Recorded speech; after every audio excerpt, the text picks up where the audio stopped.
All right, everyone, now on things that are really making the left nervous here in the U.S. The Korea summit begins. Kim and Trump are now in Singapore. Pompeo made a little speech about it, and he's like, well, our position hasn't changed. These sanctions will stay until there's full denuclearization.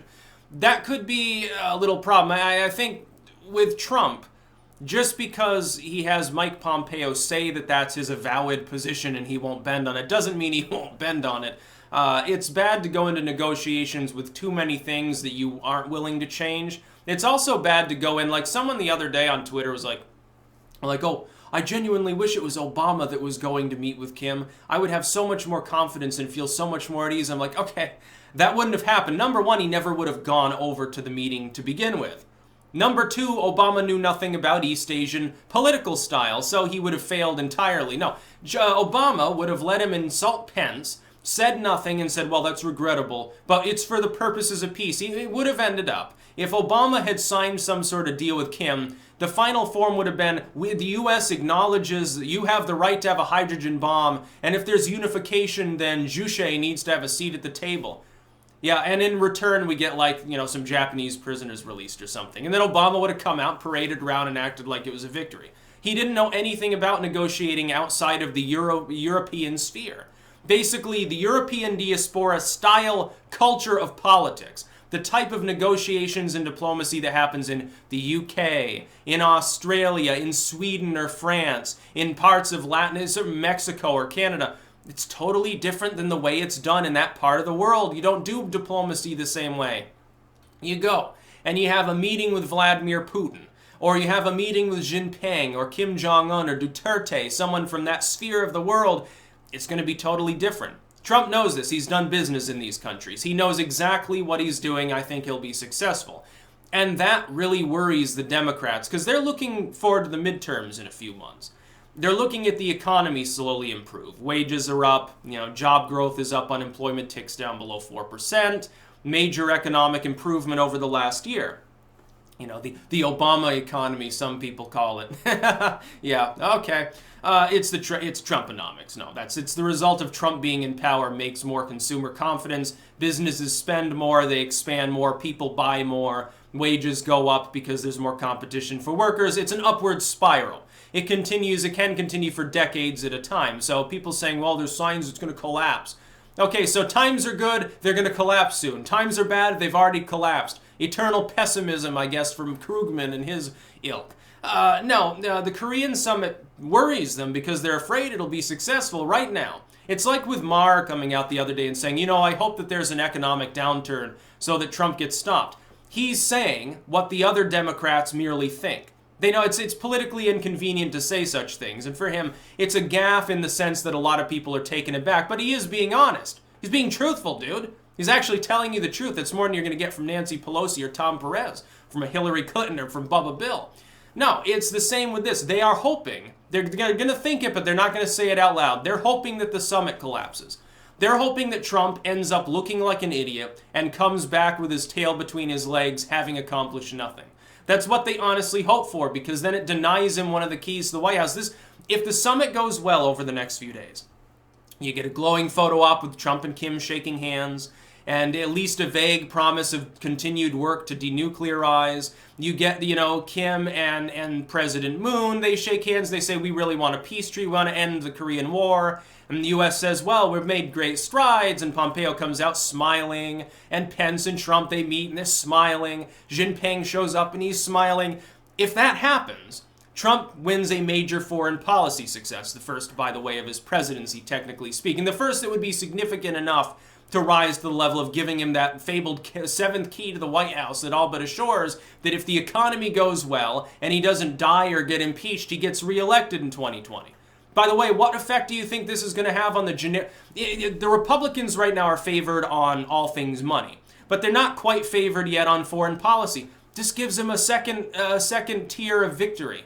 What do the Democrats have left? Social issues in the domestic sense, which are on the back burner of everyone's mind right now. Right now, it's about jobs and foreign policy. That's what Trump was elected for. A lot of people voted for him because of ISIS at the time. Now, when have you heard about ISIS recently? Other than some attacks in Western Europe, you don't hear as much about them anymore. That's because they've been fucking slaughtered. They've fallen apart as a movement. Assad has been able to wipe them out. U.S. has been fixated on bombing them there and in Afghanistan, Pakistan, and elsewhere. It is working. I oppose any strikes on civilian infrastructure whenever possible. There should be no civilian casualties, but it has arguably been effective at eroding ISIS. They're basically an afterthought now aren't they? Because order's been restored in some of these areas. I think Libya is probably the biggest field of operation at this point that they have. I think there are campaigns conducted there by France routinely as well. And in Europe where you've got open borders, so you don't have any weapons in civilian hands in many of these countries. Some of them, the police are disarmed. So yeah, it's going to be your defensive situation is kind of weak. Yeah, Italy, by the way, I think is making the right decision. They've closed their ports at this point. They've had enough. They're saying, hey, too many people are coming in too quickly. We're tired of absorbing the cost. We are denying portage to any migrant ships that come in. Malta has followed suit as well. Well, there's your main gateway to Europe, as far as coming across by, unless you're going through Turkey. Turkey got all of the genuine, actual refugees from the Syrian crisis because of it being on that side of the Mediterranean. People mysteriously thought that Syrians were coming in through Tripoli. Yes, okay, they traveled across half of North Africa to take a perilous journey across the Mediterranean to land in Italy when they could have just gone to Turkey. That makes a whole lot of fucking sense. Now, most of those people are natively Libyan or Egyptian or something. It's because it happens to be closer than the Turkish border or Spain or something. The Korean summit, I think, will go well. There's like a 90% chance that it's modestly successful.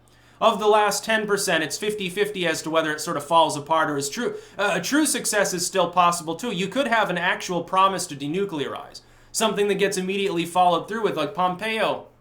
He suggested, hey, if the North Koreans wanted sanctions to end, they could just send their H-bombs to France to be destroyed and let inspectors in.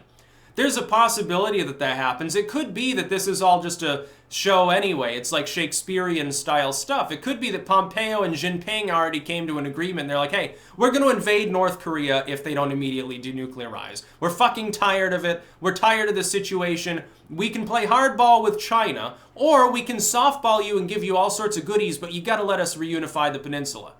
That means you need to talk to Kim. We're having a summit. Talk to him beforehand. Tell him the terms of the agreement. The rest is just a show. He will sign off on it or we'll have him killed. That's basically, it could be that that's the case.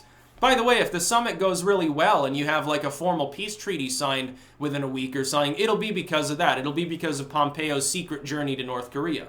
Many months ago. It'll basically be, hey, we're setting the ground. We're making sure that everything goes well. Because Mr. Trump doesn't like to fail. Yeah, it's as simple as that. I wish him well. I hope that it goes well. Not for political reasons. Like, I'm not a Republican. I'm also not a Trump superfan. But trust me, it would be another reason for me to want to vote for him in 2020 if this goes off well. Peace in the Korean Peninsula, whether reunification or a two-state sort of situation with no nuclear weapons and it's just sort of the war ends, it doesn't really fucking matter. A formal treaty ending a war that's lasted for, 70 years? Some inordinate total? You gotta realize, the veterans of the Korean War now are like in their 80s and shit. Like, most of them are already dead. It's as distant from now as World War II was from when I was a kid. Actually, a little bit more than that. Think about that for a while. And Jesus Christ. How long can a war go on? A permanent war footing, it's expensive to keep anyway. North Korea has access to enormous amounts of resources, a highly literate workforce, a very hard-working workforce, obviously. They got every possible economic advantage other than they're shut out of the entire world's economy because of their shitty leadership deciding to take them down the path of Juche and isolationism, in the most stringent sense. To the point where they had exactly one fucking ally, and that ally is now no longer an ally, China. China basically ensured their continued survival for half a century. Now they can't rely upon Jinping because Jinping's too busy building things in East Africa. And in the Spratlys, he's got everything he wants to do, and it doesn't involve Korea any longer. I think that Kim Jong-un has already been told this by the Chinese and told, hey, it doesn't matter if you reunify or just have a peace treaty or something. We're not going to let the U.S. invade you, but you need to end the fucking war. Get the U.S. out of the peninsula. They're tired of being there. They don't want to be there anymore. Go play Pokemon. That's about all. Peace out.